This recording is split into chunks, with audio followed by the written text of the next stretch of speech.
This conference will now be recorded.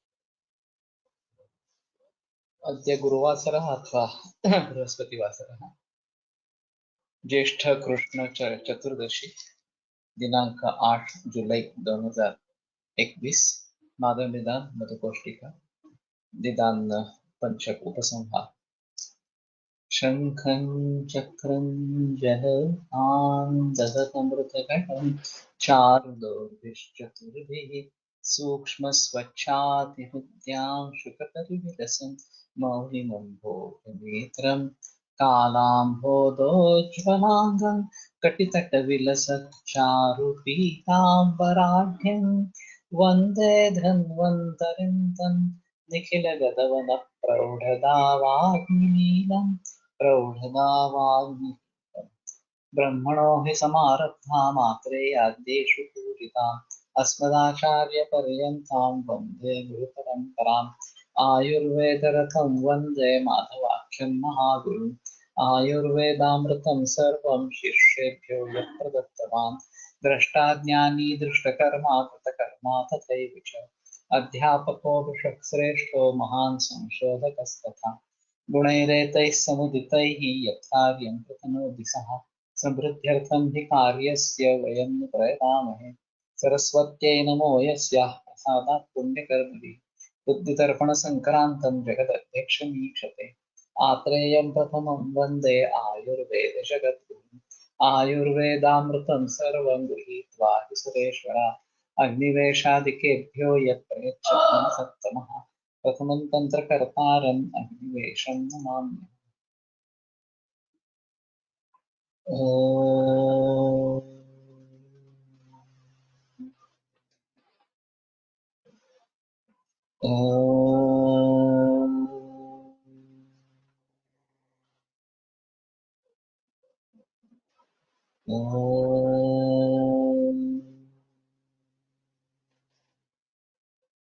ॐ शांति शांति शांति।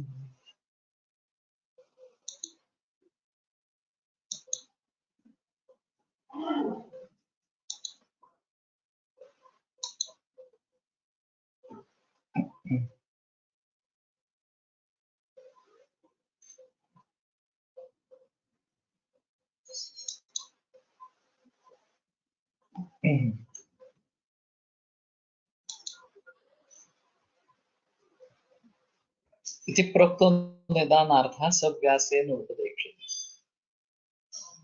तो इस प्रकार के निदान के बारे में जो कुछ कहना था वो बता दिया।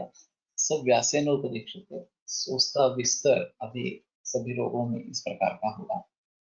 उत्तम निदान पंचम संवरति इति इत्यादि इति शब्द समाप्त। निदान शब्दोत्तर सामान्य वचन अर्थो विधेयः।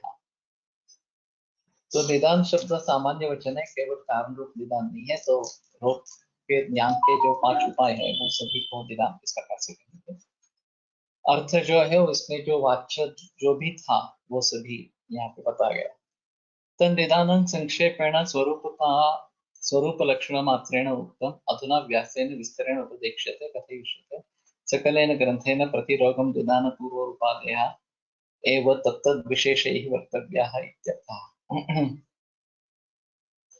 तन निदानं संक्षेपेण, जो निदान है वो संक्षेप से स्वरूप लक्षण मात्रेण उत्तम, उसका स्वरूप क्या और लक्षण क्या है इस तरीके से बताया गया। अधुना व्यासेन विस्तरेण उपदेक्ष्यते कथयिष्यते, तो अभी उसी को विस्तार से कहते हैं। सकलेन ग्रंथेन प्रतिरोगम निदान पूर्वोपायादयः एव तत्तत् विशेषैः वक्तव्याः इत्यर्थः। सभी रोग में निदान पूर्व वगैरह वगैरह जो उस बारे में विशिष्ट या महत्वपूर्ण है उसके साथ हम बता देंगे। उक्त निदान पंचकम संहरति इति इत्यादि शब्द प्रकार अनेन संक्षेपाख्येन प्रकारेण। तो दोनों में थोड़ा अंतर है। इसका यहाँ पे इति शब्द का प्रकार इस प्रकार का अर्थ किया गया है, वहां पे समाप्त इस प्रकार का किया है, तो वही ज्यादा अच्छा लगता है। तो इस प्रकार के संक्षेप से बताने से यथा निर्दिष्टो निदानार्थं निदानाभिधेयः समासतः संक्षेपतः करते हैं। तो निदान शब्द से जो वाच्य है, जो भी कुछ कहना है, वो संक्षेप से यहाँ पे बताया गया। निदान शब्द अत्र सामान्य प्रागरूपादिषु, सामान्य प्रागरूपादिषु, तो प्रागरूप रूप वगैरह सभी के लिए निदान ये शब्द कॉमन इस प्रकार का है। यह एव निदानार्थः समासेन प्रोक्तः तमेव व्यासेन विस्तरेण उपदेक्ष्यते कथयिष्यते तेन सकलेन ग्रन्थेन प्रत्येकं निदानपूर्वोपादय एव तत्तद्विशेषैर्वक्तव्या इत्यर्थः। तो कुछ बाकी फर्क नहीं है।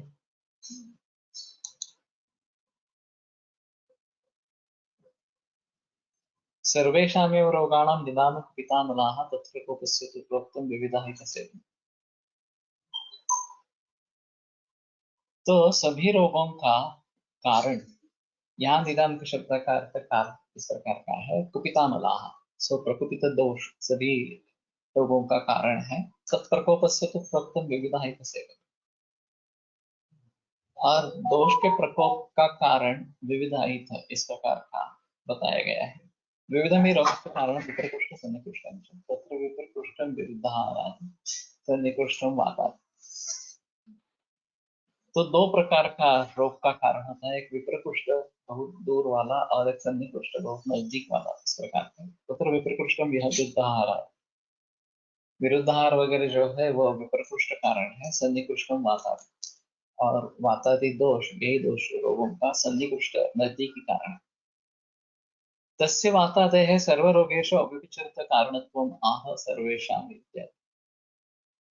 तो उन वातादि दोषों का सर्व रोगों में अव्यभिचरित कारण, किसी भी रोग में उसका अपवाद नहीं है। निज जो जो भी विकार है उन सभी में वातादि दोष ही कारण है। सर्वेषाम् इत्यादि अधः सुश्रुता नास्ति रोगो विना दोषै यस्मात् तस्मात् विचक्षणा अनुत्तमोऽपि दोषाणां लिङ्गैर्व्याधिम् उपाचते।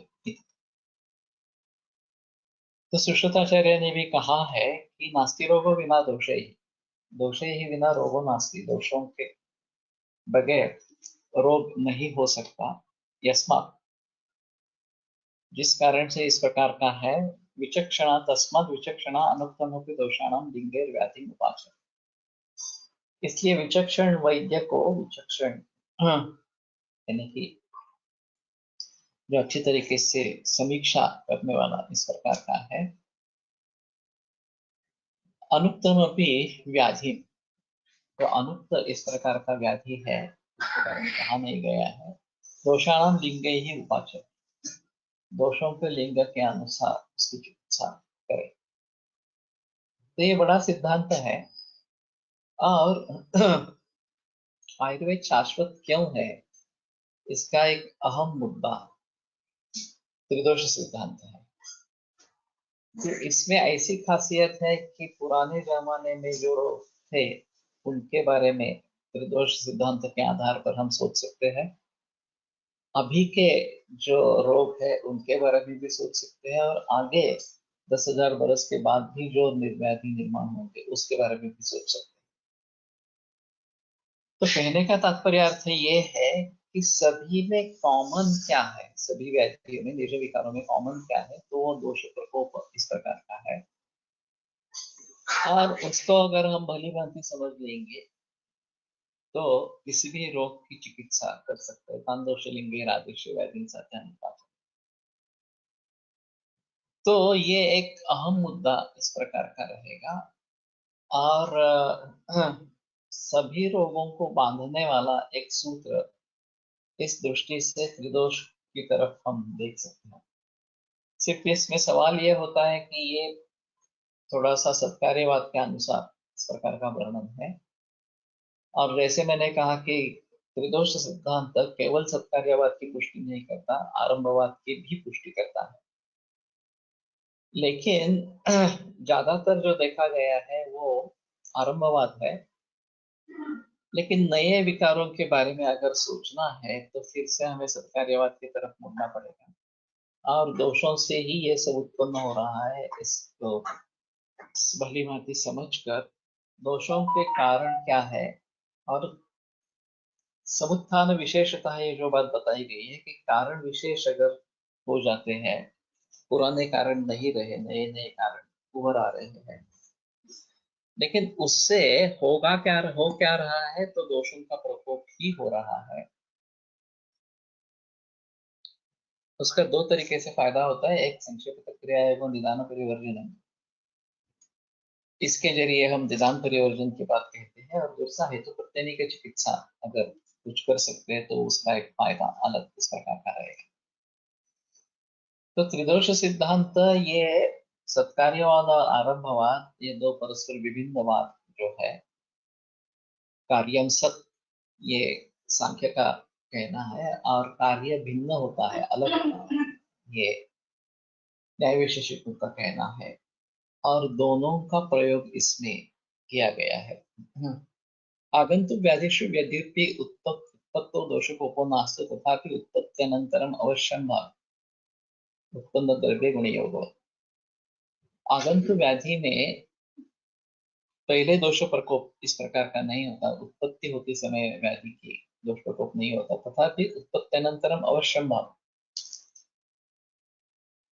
फिर भी उत्पत्ति के तुरंत पश्चात वो निश्चित रूप से होने वाला है। अस्थि भंग हो गया तो पहले तो कुछ नहीं था, लेकिन भंग होने के बाद तुरंत माता प्रकोप और फिर वेदना, ये बात आरंभ होती है।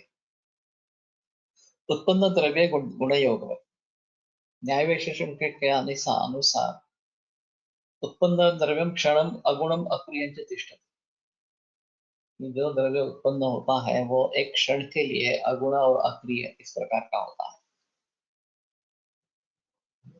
तो द्रव्य जब उत्पन्न होता है तब उसमें गुण नहीं रहते, उसमें क्रियाएं नहीं रहती, बल्कि तुरंत बाद उसमें गुण और क्रियाएं उत्पन्न होती है, ऐसा न्याय वैशेषिक का कहना है।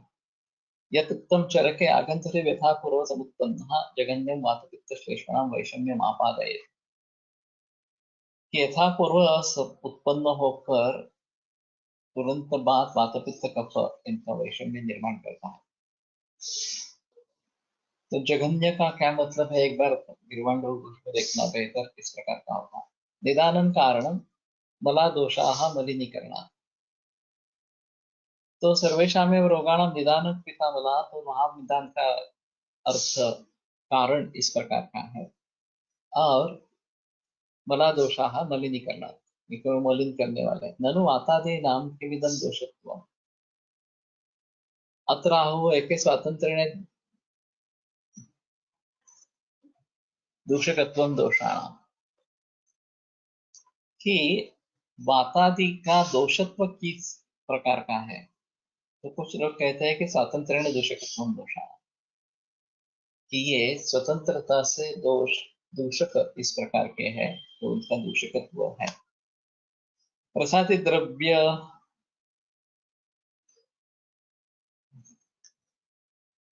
प्रसादि दूष्य व्यवच्छेदार्थं स्वातंत्र्येण इति कृतं, ते हि वातादि दुष्टाः सन्तो गुणान् दूषान्तरदूषकाः। तो रसादि दूष्य व्यवच्छेद के लिए, हाँ,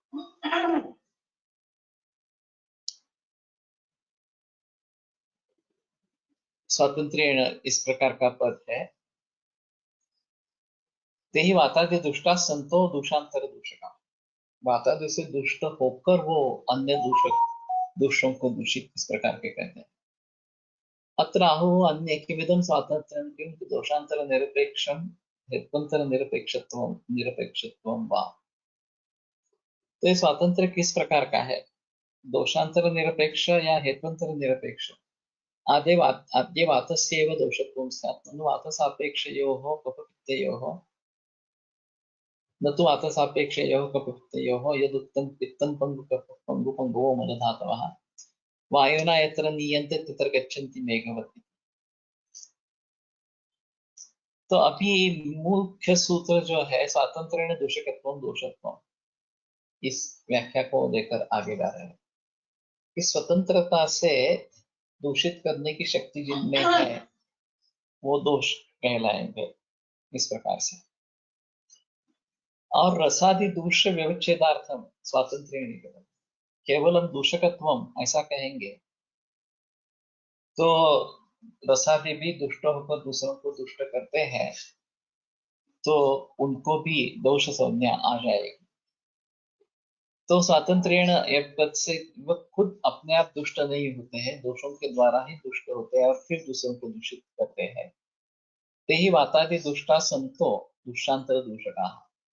तो वातादि से दुष्ट होकर अन्य दोषों को वो दूषित करते हैं। अत्र आहु अन्य के विधम स्वातंत्र्य। तो इसके ऊपर भी एक पक्ष है कि स्वातंत्र्य क्या चीज है। दोषांतर निरपेक्षत्व हेतुत्व निरपेक्षत्व। कि दोषांतर निरपेक्षत्व दूसरे दोष की अपेक्षा उसमें नहीं है, या हेतुत्व निरपेक्षत्व दूसरे किसी कारण की आवश्यकता इस प्रकार की नहीं है। इति रसादि दोष, हाँ, आद्य वातस्यैव दोषस्तुम स्यात्। अगर दूसरे दोष की अपेक्षा नहीं है ऐसा मानते हैं तो केवल वात ही दोष कहलाएगा। क्योंकि क्योंकि पित्तम पंगु कफ पंगु पंगु मल धातु, पित्त कफ और मल धातु ये सब पंगु है। वायुना यत्र नियंत्य तत्र गच्छन्ति मेघ। जहाँ वायु उनको लेके जाता है वहां मेघ के जैसे जाता है। जैसे बाह्य सृष्टि में वायु मेघों को लेके जाता है। जगन्यम last behind after, English dictionary Google. तो आफ्टर जगन्यम उसके बाद में ये ज्यादा अच्छा रहेगा। तो पहले व्याधि निर्माण होता है, फिर उसमें दोष का प्रकोप इस प्रकार का हो जाता है, लेकिन वो तुरंत होता है, यही बात है।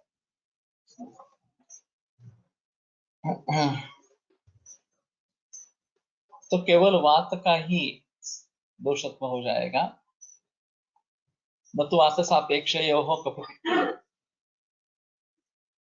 अगर दोषांतर निरपेक्षत्व इस प्रकार का है तो केवल वात ही दोष होगा। कफ और पित्त ये वात के ऊपर अधीन, इसका वात के अधीन है। पित्तम पंगु कफ पंगु पंगु मदधाता अयनायतनं नयन्ते तत्र गच्छन्ति मेघौ। विते वातस्यापि न दोषत्वं कफपित्तयोः इव दिवदान सापेक्षस्यैव तस्य दूषकत्वात्। और दूसरी बात अगर हम कहते हैं कि हेत्वंतर निरपेक्षत्व, दूसरे किसी हेतु की आवश्यकता, कारण की आवश्यकता नहीं है, तो वात भी दोष कहने लायक नहीं रहेगा। हाँ,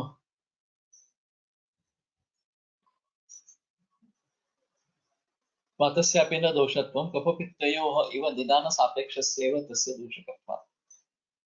कि कफपित्त जैसे कारण सापेक्ष वो दोष प्रकोप, उसका दोष प्रकोप होगा इस प्रकार से।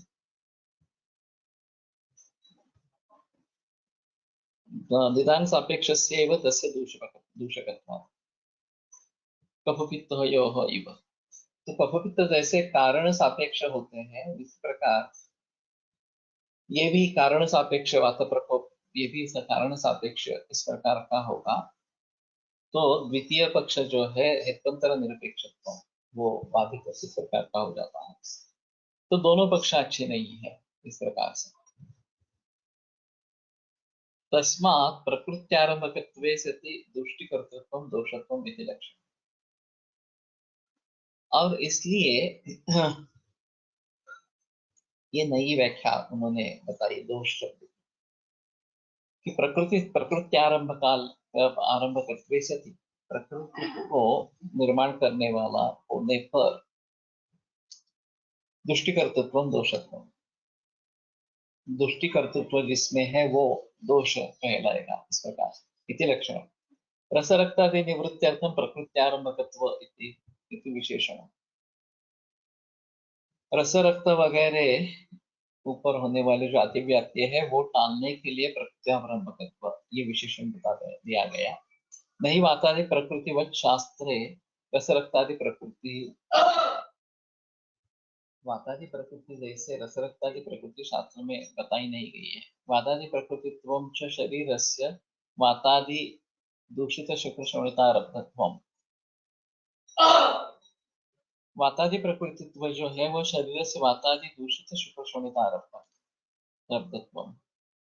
कि वात वगैरह से दुष्ट इस प्रकार से शुक्र शून्यता आरब्ध ये होता है। यदा चरखा दोषानुशयिता येषां देह प्रकृति, कि दोषानुशयित इनकी देह प्रकृति बताई जाती है। तद यथा वातलाद्या सदा तुरा, जैसे वातलादि जो है वो सदा तुरा है। सुश्रुतेनापि प्रकृति लक्षणे वात प्रकृति स्फुटित करचरणः जागरूका अनवस्थित चित्ता इत्यादि।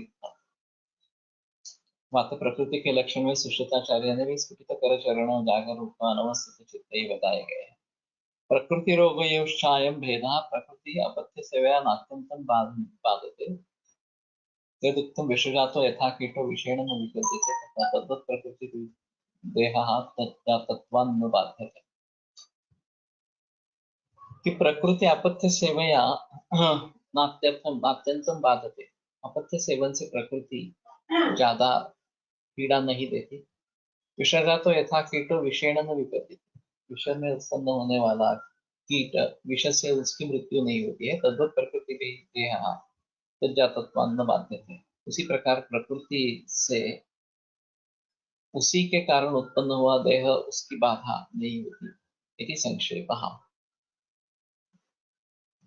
तो ये काफी महत्वपूर्ण इस प्रकार की बहस है।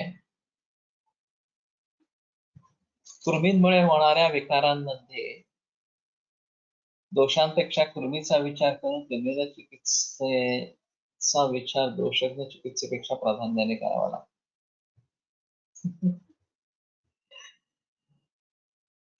ये काफी कंट्रोवर्शियल है। अतिसार के प्रकरण में मानव निदान नृणांच कृमि दोषतः नृणां भवत् अतिसार, कृमि दोष ये एक कारण इस प्रकार का बताया गया। और मुझे आश्चर्य लगा कि बापू नानोर सर ने इस सूत्र का जिक्र किया था। और कृमियो ही रोग कारण, ऐसा उसकी मधुकोष्ठिका में है इस सूत्र के आधार पर। तो कृमि रोग कारण है। और सूक्ष्मात् केचित् अदर्शनाः, कुछ कृमि दिखने वाले नहीं है इस प्रकार से। तो उनका कहना था कि ये बैक्टीरिया वायरस वगैरह ये जो सभी है ये सूक्ष्म कृमि है, और उनके लिए अतिसार ज्वर वगैरह सभी प्रकार के विकार हो सकते हैं, और ये दोषों से अलग कारण हो सकते हैं।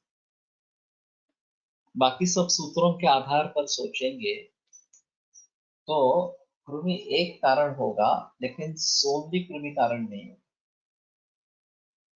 सौषम्यापां धातुरग्नि प्रवृत्तः शुक्रम विषुप्त वायुनालोध वायुनाधकरणं महावगैरह, ये जो बात अतिसार संप्राप्ति के बारे में बताई गई है, ये दोष व्यापार उसमें होगा ही होगा। केवल कृमि है, इंफेक्शन हो गया या दूषित जल हो गया, इसलिए कामला होना या अतिसार होना या ज्वर होना ये बात नहीं होती। वो होने के बावजूद अगर दोष वैश्य में निर्माण हो रहा है शरीर में, तो ही वो विकार हो। अच्युत जोशी से मैं बात कर रहा था, जो एलोपैथी के डॉक्टर है, मामा जोशी के पुत्र। तो उसका कहना था कि लेकिन वो अहम कारण है, उसके बगैर इन्फेक्शन इस प्रकार का जो है माइक्रो ऑर्गेनिजम्स है, उसके बगैर वो रोग नहीं होगा। अगर टाइफाइड के बैसिला नहीं है तो टाइफाइड नहीं होगा, कुछ और होगा। तो उसको एक अहम कारण इस प्रकार का मानना चाहिए जो एलोपैथी के दृष्टि से है। तो अभी इसके बारे में काफी संदेह निर्माण हो जाता है कि हम किसकी चिकित्सा करें, दोष की चिकित्सा करें या फिर कृमि की चिकित्सा करें। और फिर इसके बारे में लोग सोचने लगते हैं कि बैक्टीरिया को मारने वाला हमारे शास्त्र में क्या है।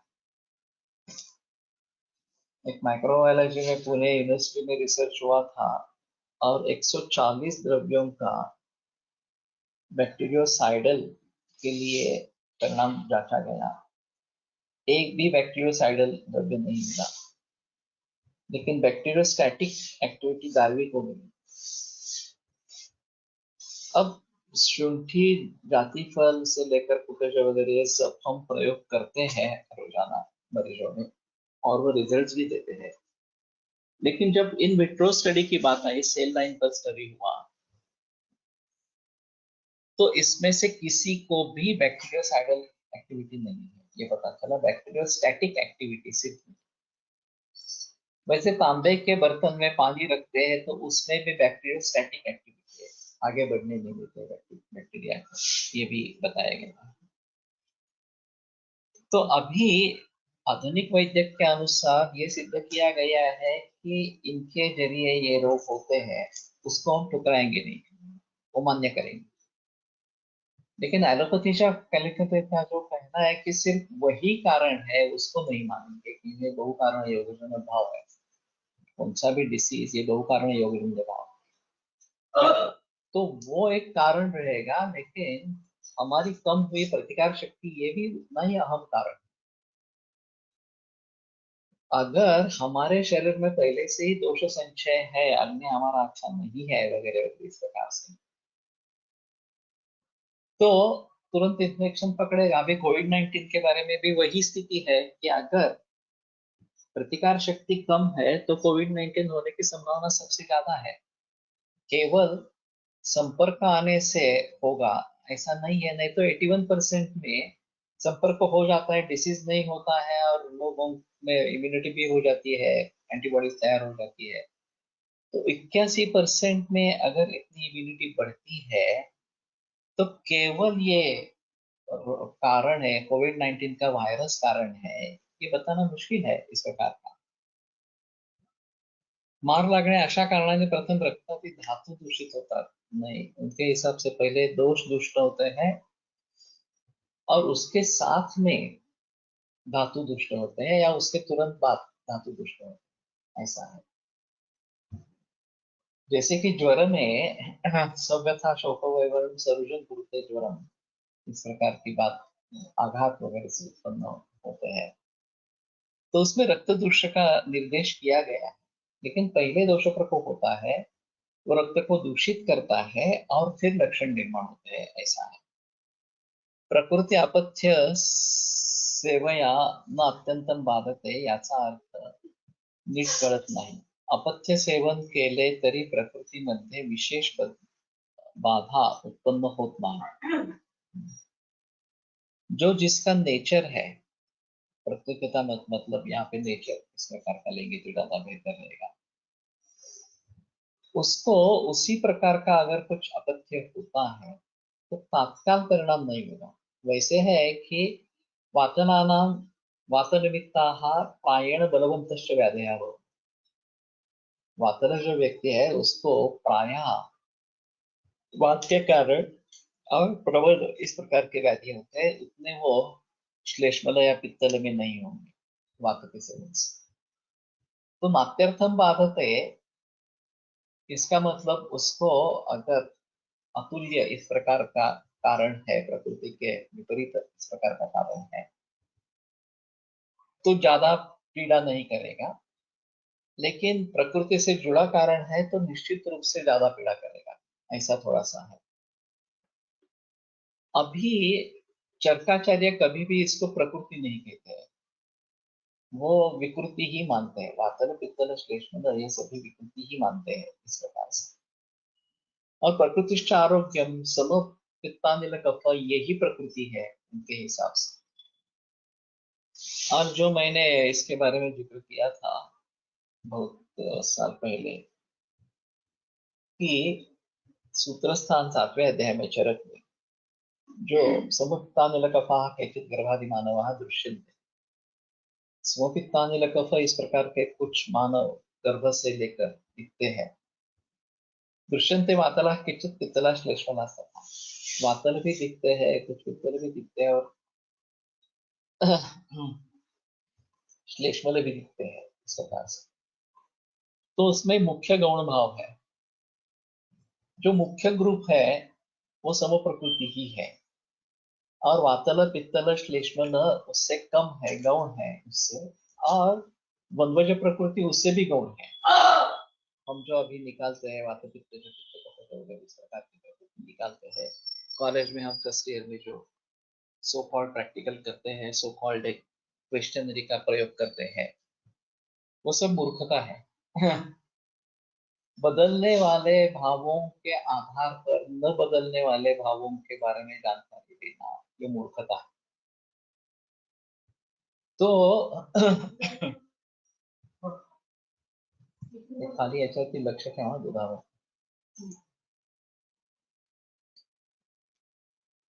तो मेजॉरिटी क्लास पूरे समाज में, सोसाइटी में समपिता सम प्रकृति ऐसा ही है। जो वेरिएशन है वो बहुत मामूली है, जिसको हम वातल पित्तल श्लेष्मल कहेंगे, और ये कोर है। शुक्र शोणित संयोगे योग भेद दोष उत्कटा प्रकृति जायते थे, ये जो सुश्रुत का वचन है, तो शुक्र शोणित संयोग होते हुए उस समय में जो दोष उत्कट होगा उससे प्रकृति होगी। लेकिन चरकाचार्य ने काल गर्भाशय प्रकृति मातृ आहार प्रकृति वगैरह वगैरह इस प्रकार के भी भेद बताए हैं। तो शुक्र शोणित संयोग जन्य एक मूल प्रकृति इस प्रकार की रहेगी, जो सामान्यतः प्रकृति ही है। प्रकृति का मतलब ही नैसर्गिक है, स्वास्थ्य है, इस प्रकार का। और स्वस्थ जो सभी बताया गया है वो स्वास्थ्य रक्षण के लिए बताया गया है। स्वस्थ में कहीं भी वातल पित्त श्लेष्मल के बारे में या प्रकृति पित्त प्रकृति के बारे में निर्देश नहीं है कि कफ प्रकृति थोड़ी देरी से उठे या जल्दी जग जाए, वातल प्रकृति थोड़ी देरी से उठे वगैरह इस प्रकार का कुछ नहीं है। सभी को ब्राह्म्य मुहूर्त उत्तिष्ठित यही निर्देश इस प्रकार का है, या आहार वगैरह के बारे में भी इस प्रकार का कुछ निर्देश। तो हमने जिस तरीके से प्रकृति को समझा है उसमें गलती है, ये बात स्पष्ट है, और ये पीढ़ियों से गलती चलती आ रही है। इसका मूल कारण ये है कि सभी अध्यापक की पीढ़ी बह गई एलोपैथी में। जब ये एनर्जेसिक्स आए, स्टेरॉइड्स आए, एंटीबायोटिक्स आए, हार्मोन्स आए, और तुरंत इफेक्ट दिखने लगे औषधियों के, तो बहुत सारे लोग एलोपैथी में कन्वर्ट हो गए। आइदर बीएमएस या बीएमएनडेस होकर एलोपैथिक प्रैक्टिस करते रहे, नहीं तो प्रैक्टिस ही नहीं किया। अभी जो अध्यापक वर्ग है वो प्रैक्टिस ही नहीं करता, इस प्रकार की स्थिति हो। और फिर पेशेंट से अगर कुछ लेना देना नहीं है तो इस प्रकार की गलत सहमियां चलती ही रहेगी। प्रैक्टिशनर से आप पूछो कि आप कितने मरीजों के बारे में प्रकृति का विचार करते हो, तो इतना कम है प्रकृति का विचार, जिसको हम वातल पित्तल श्लेष्मल कहते हैं, उस प्रकार के व्यक्तियों का विचार इतना कम है कि बहुत थोड़े लोगों में करना पड़ता है, वो भी कहीं एक बरसों में एक आध दूसरे केस इस प्रकार के हैं। बाकी सभी में हम सम प्रकृति लेकर ही चलते हैं, उसके आधार पर चिकित्सा नहीं करते। और वैसे ये लक्षण कोश, हेतु कोश और औषध कोश, ये पूरे मिलाकर 4085 इस प्रकार के 4,70,000 इतनी रिकॉर्ड्स है। उसमें वातल पित्तल श्लेष्मल इस प्रकार के कितने रिकॉर्ड्स मिलते हैं? 50 से 100 से ज्यादा नहीं मिलेंगे। 4,70,000 रिकॉर्ड्स में से केवल इतने ही रिकॉर्ड ग्रंथों के आधार पर मिलते हैं। तो प्रकृति को हमने खामख्वाह हमारे सर पर चढ़ा लिया है। इसकी शुरुआत अमेरिका में हुई, जबकि लार्ड सर ने एक व्याख्यान प्रकृति के बारे में दिया किसी टीवी चैनल पर, और लार्ड सर बहुत अच्छे वक्ते हैं, प्रभावी वक्ता है इस प्रकार से, और इंग्लिश पर भी कमांड अच्छी है। तो ये काफी मशहूर हो गया, प्रसिद्ध हो गया ये व्याख्यान, और फिर बहुत सारे टीवी चैनल्स ने उनको बुलाया, और सभी टीवी चैनल्स पर उन्होंने इस प्रकार के व्याख्यान दिए। तो अमेरिका में जाते हैं तो अमेरिका में लोग पूछते हैं व्हाट कॉन्स्टिट्यूशन एम आई। अगर कोई मरीज आपके पास आता है तो आपने परीक्षा की, उसको बताया कि ये करना है नहीं करना है, फिर भी वो अंत में सवाल पूछेगा तो व्हाट कॉन्स्टिट्यूशन एम आई। और मैं तो इस सवाल का जवाब टालता आया।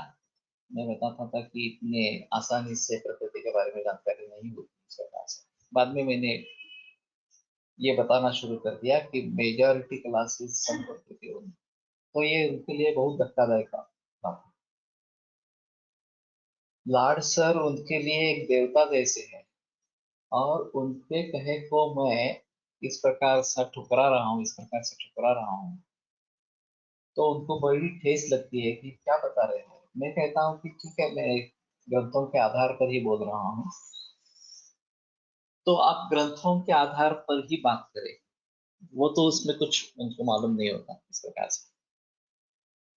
कृमि affect those with more kledha or an imbalance of dosha, depending upon which dosha is deranged, the type of कृमि changes. ये ऐसा है कि क्लेद या गंदगी, इसमें कृमि या इस प्रकार से माइक्रो ऑर्गेनिज्म बढ़ते हैं, इसमें कोई संदेह नहीं है। तो शुचिता ये एक अहम मुद्दा है, और उसका पालन करना जरूरी इस प्रकार का हो। और वो सभी के लिए है, वैद्य है, रोगी है, परिचारक है, सभी के लिए शुचिता रखना आवश्यक इस प्रकार का है। मैं जो बात कर रहा हूँ वो क्लीनलीनेस की बात कर रहा हूँ। अंतःशुचिता एक और भी चीज है। एथिकली हम पवित्र होने चाहिए, नैतिक पवित्रता होनी चाहिए, वो एक अलग बात है इस प्रकार से। तो in recurrent episodes of Atisara, just by straining water and boiling water and using it for cooking and drinking, we get good results. In this case, boiling water is like Pramigna action. केवल Pramigna नहीं है वो, पानी हल्का हो जाता है पचाने से, बॉईल करने से। और इसलिए जब मैं लोगों को सुझाव देता हूँ कि पानी उबाल के पियो, सोना रख के उबाल के पियो, खास करके, तो करते नहीं है। बाद में पूछेंगे तो बताते हैं नहीं, हम आरओ वाटर का प्रयोग कर रहे हैं, तो पानी शुद्ध ही ये है हमारा, इसमें कोई प्रॉब्लम नहीं। तो मैं कहता हूँ नहीं, केवल शुद्धता अपेक्षित नहीं है, पानी पचन में हल्का होना चाहिए, ये एक अहम मुद्दा इसमें है। और फिर उसको ध्यान में रखते हुए अग्नि संस्कार का कुछ फल है उसमें, वो हमें करना चाहिए। अभी ऐसी स्थिति रहेगी कि कृमियों की ताकत बढ़ गई है, कृमि कहे या माइक्रो ऑर्गेनिज्म कहे। मैंने नानल सर से पूछा था कि अगर आप मानते हैं कि बैक्टीरिया वगैरह कृमि है, तो हमारी जो कृमिघ्न चिकित्सा है वो उसमें लाभदायी होगी क्या? तो चुप हो गए क्योंकि ज्वर वगैरह में हम एक तरह से का प्रयोग करते हैं, ज्वर की चिकित्सा करते हैं, कृमि की चिकित्सा नहीं करते। कृमि कुठार दे दिया, अरगवत कपिला दे दिया, ऐसा नहीं होता है। माइक्रो ऑर्गेनिजम्स है, नानन सर खुद अच्छे प्रैक्टिशनर थे, उसमें कोई संदेह नहीं है। उन्होंने ज्वर की चिकित्सा नहीं की होगी, अतिसार की चिकित्सा नहीं की होगी, ये संभव ही नहीं है। और वो इन्हीं द्रव्यों के आधार पर की है, कृमि चिकित्सा के आधार पर नहीं की है। अगर हमारा निदान कृमि है, क्लासिकल भक्त द्वेषोति सारस्य संजात कृमि लक्षण, इसके आधार पर मैंने कृमि का निदान किया, तो कृमि रोग का एक लक्षण अतिसार होता है, तो हमारा निदान फिर अतिसार नहीं होगा, हमारा निदान कृमि होगा। वो हमारे कृमि की चिकित्सा से करे होगी। लेकिन एंटीबायोटिक्स दे देना माइक्रो ऑर्गेनिज्म से इस प्रकार की समझ कर, और फिर कहना है कि ये तिक्त रसात्मक है इसलिए मैं ज्वर में उसका प्रयोग कर रहा हूँ, ये बात सही नहीं। तो मैं मानता हूं कि अगर आप एलोपैथी में विश्वास करते हैं और आप सच्चे मन से चाहते हैं कि मैं एलोपैथी का प्रयोग करूं, उसमें कुछ बुरा नहीं है, तो इतने सारे लोग एलोपैथी की प्रैक्टिस करने वाले हैं, उनमें से आपको उसमें कोई लज्जित होने की बात नहीं है। हाँ, मुझे ऐसा लगता है कि नहीं, एलोपैथी अच्छी है और खास करके एंटीबायोटिक अच्छी ही है। आपकी सोच है, आपको देना है तो दे दो, लेकिन खुले मन से कहो कि हाँ मैं इसलिए एंटीबायोटिक दे रहा हूँ, उसको ये दिक्कत रसात्मक है ये क्यों बताना। तो कहने का तात्पर्य अर्थ ये है कि हम किस दृष्टि से विचार करते हैं, ये काफी महत्वपूर्ण है। और ये दो अलग अलग चीजें हैं। फिर भी अभी मैं मानता हूँ कि दो WHO ने पहले ही बताया था कि 2020 से लेकर भारत में पेंडेमिक्स एपिडेमिक्स होंगे और लोग मरेंगे, क्योंकि एंटीबायोटिक्स को काफी रेजिस्टेंस हुआ है यहाँ पे, और एंटीबायोटिक्स काम नहीं करेगी, और फिर एपिडेमिक्स हो गए, लोग मरेंगे इस प्रकार से। और वो सही है। लेकिन केवल भारत में ही है ऐसा नहीं है, बाकी देशों में भी है, प्रगत देशों में उससे भी ज्यादा है। तो उसके बारे में कैसे सोचेंगे। अभी डेथ रेट शुरू में जो कोविड-19 पिछले वर्ष की जो पेंडेमिक हुई, उसमें डेथ रेट अमेरिका और बाकी देशों में ज्यादा था, इटली में बहुत ज्यादा था इस प्रकार, और भारत में कम था उसके हिसाब से। अब ये डेल्टा प्लस वायरस आया, चौथी अभी ये वेव है इंग्लैंड में इस प्रकार से। तो उसके जरिए होने वाला नुकसान जो है वो क्यों हो रहा है, क्योंकि इम्यूनिटी की कंसेप्ट ही नहीं है। और जब तक इम्यूनिटी के बारे में सोचा नहीं जाएगा और अधूरे कालावधि के लिए अधूरी मात्रा में एंटीबायोटिक्स का प्रयोग करते रहेंगे, तो एंटीबायोटिक्स की इनोकुलेशंस इन माइक्रो ऑर्गेनिजम्स को हो जाती है, उनका वैक्सीनेशन हो जाता है इस एंटीबायोटिक्स के जरिए, और फिर वो रेजिस्टेंट हो जाते हैं, उनके शरीर में उसके बारे में एंटीबॉडीज बन जाती है और वो फिर रेजिस्टेंट बन जाती है। तो ये सिलसिला काफी वर्षों से चलता आ रहा है, नए नए एंटीबायोटिक्स की खोज की जा रही है, और फिर भी उसके ऊपर काबू पा रहे हैं। देखिए कब तक चलेगा। और अभी परिस्थिति ऐसी है कि इस प्रकार से इन सूक्ष्म जंतुओं की ताकत बढ़ गई है, हमारी ताकत दिन ब दिन घट रही है, कम हो रही है, क्योंकि हमारा जो खाना है वही सही नहीं है। क्रॉप्स में भी यही सिलसिला हो रहा, और हाइब्रिडाइज क्रॉप जो आया, हाइब्रिडाइज काऊ जो आई इस प्रकार से, तो उसको खुद की प्रतिकार क्षमता नहीं है, और उसका निर्बीजीकरण किया गया है इस प्रकार से। तो इसके जरिए उसकी प्रतिकार क्षमता नहीं है, उससे पेस्टिसाइड देने पड़ते हैं। अभी जो हेन वगैरह जो है, या सुअर है, या बाकी बैल है वगैरह,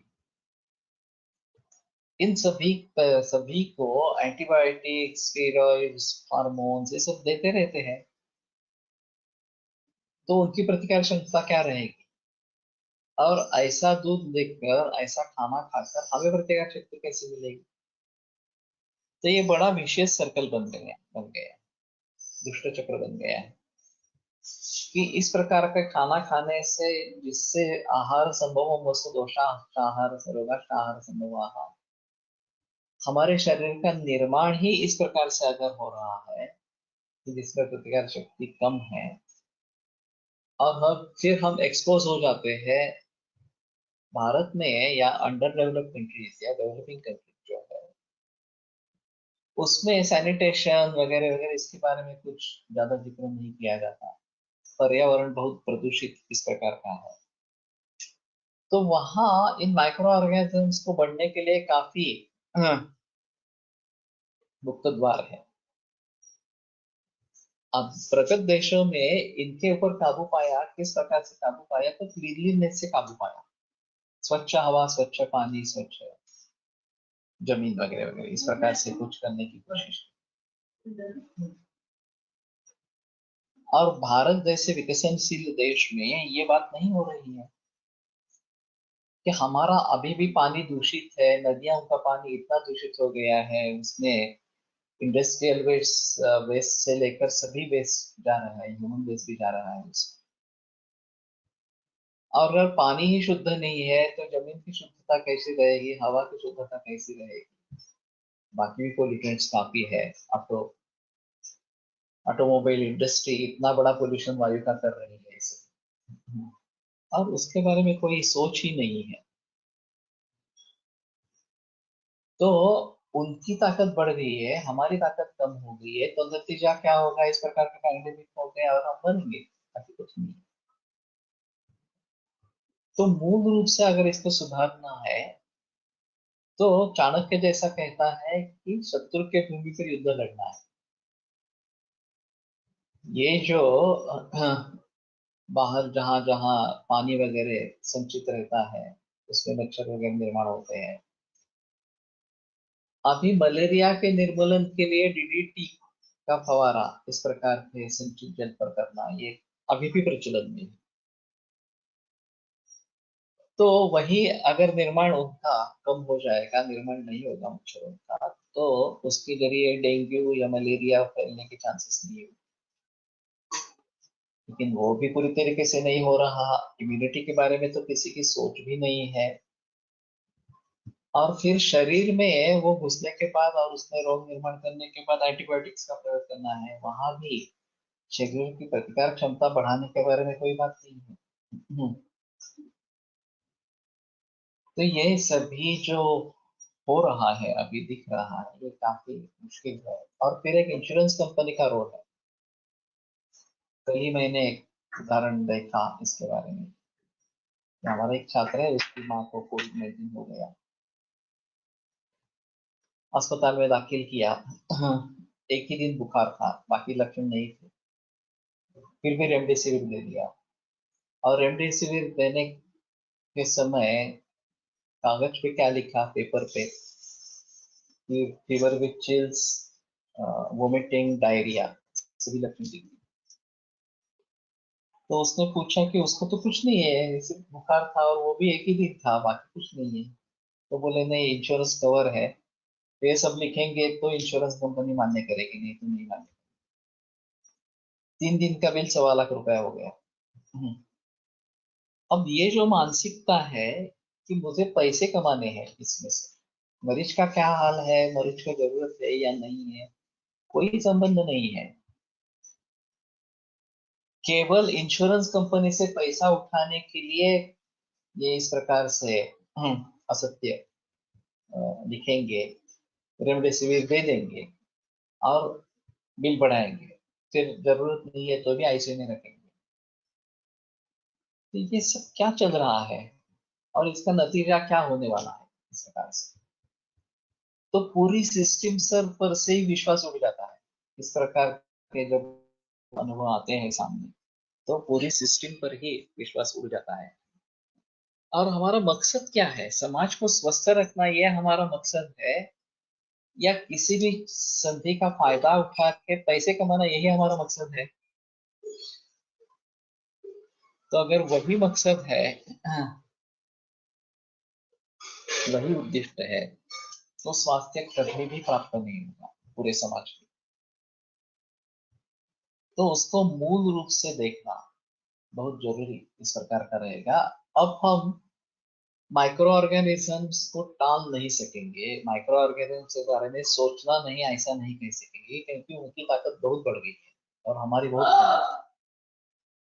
तो मेरा सुझाव है, जनपदोध्वंस में एक ही समय में सभी लोगों को एक ही रोग से बाधा होती है, उसके बारे में सोचो।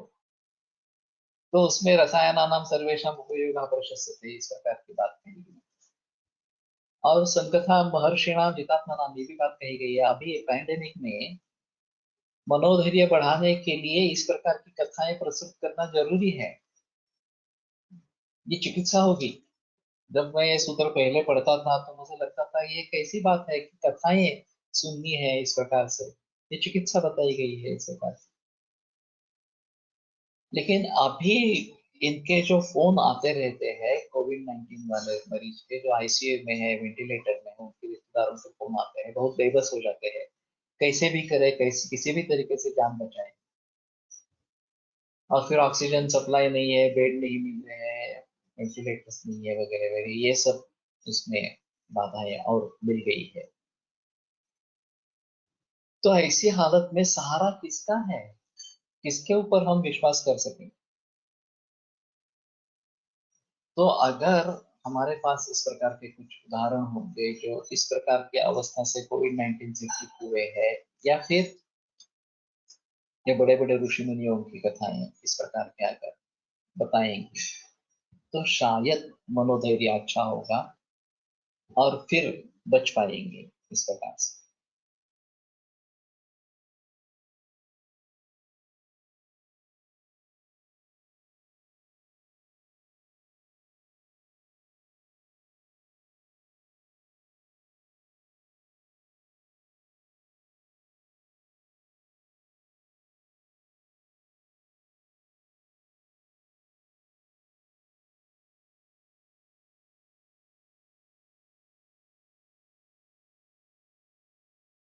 ये अनुमति मिल गई है इस प्रकार से। तो ये सोच ही सभी गलत है, हमें हमारे दृष्टि से देखना चाहिए कि क्या वास्तव है, और उसको हम भली भांति किस प्रकार से ट्रीट कर पाएंगे, ये उसके बारे में सोचना है। तो कहने का मतलब, हमने शुरुआत की प्रकृति इस प्रकार से हुआ था कि प्रकृति एक अलग माहौल है, और उसके बारे में काफी गलत सहमियां पूरे वैद्यों के मन में है। अच्छे अच्छे प्रैक्टिस करने वाले वैद्य भी इस प्रकार का विचार करते रहते हैं कि प्रकृति क्या है, उसको देखेंगे और फिर चिकित्सा करेंगे, वगैरह वगैरह इस प्रकार से। तो वास्तव में देखा जाए तो वातल पित्तल श्लेष्मल बहुत ही कम लोग हैं, वात पित्तल वगैरह तो उससे भी कम। और इसका बिल्कुल विपरीत हम हमारे प्रकृति परीक्षण के आधार पर निष्कर्ष निकालते रहते हैं, और ये काफी बड़ी गलती इस प्रकार की। लेकिन किसी को आयुर्वेद के प्रैक्टिस से कुछ लेना देना नहीं है, तो उनके लिए कोई फर्क नहीं पड़ता। परीक्षा उत्तीर्ण होनी है तो इस प्रकार का करेंगे, प्रकृति परीक्षण हो जाएगा, परीक्षा में मार्क मिल जाएंगे, उत्तीर्ण हो जाएंगे, बस आगे कुछ इसका करना ही नहीं है इसके पास। तो कृमि की चिकित्सा अगर करनी है, या इस प्रकार के इन्फेक्शन की चिकित्सा करनी है, तो उसके बारे में अलगता से सोचना पड़ेगा। और किस तरीके से इसके बारे में हम सोचेंगे, और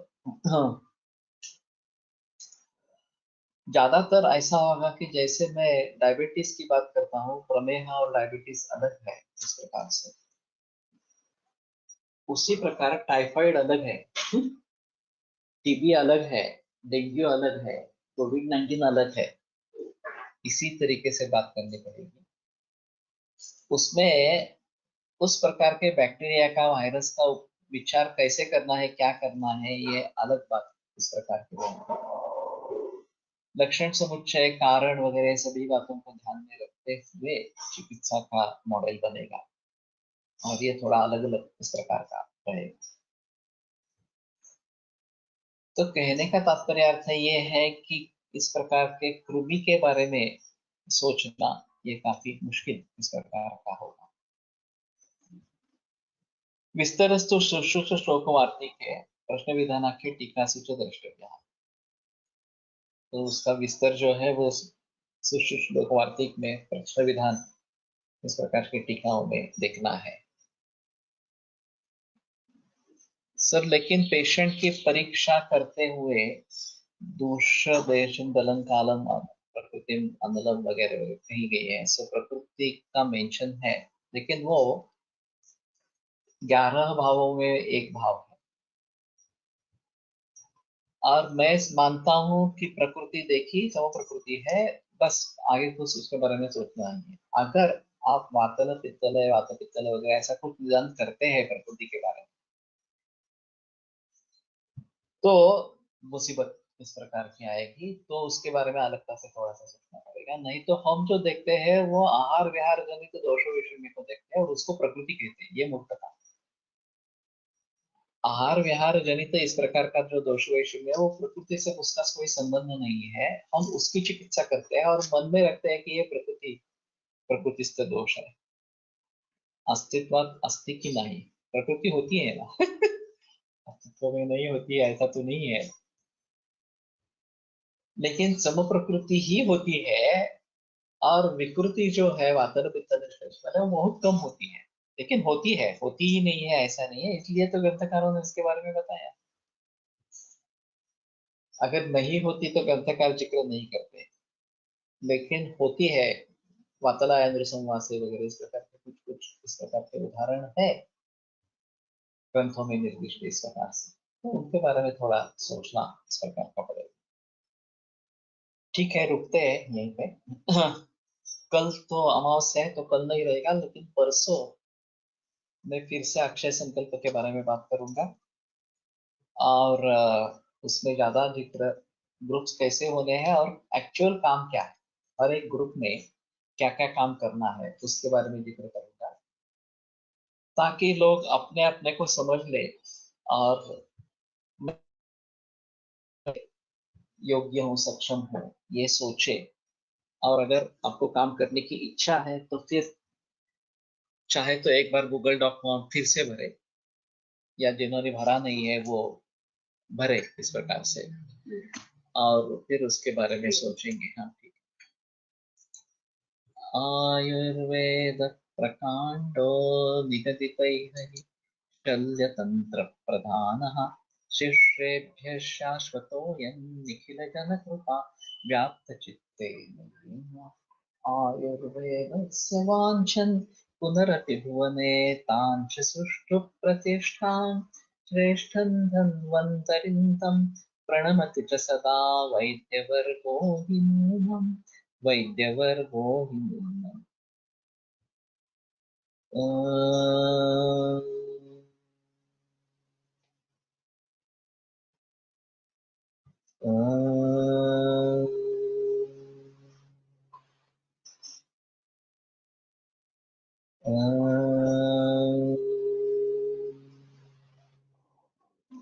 ओम शांति शांति शांति।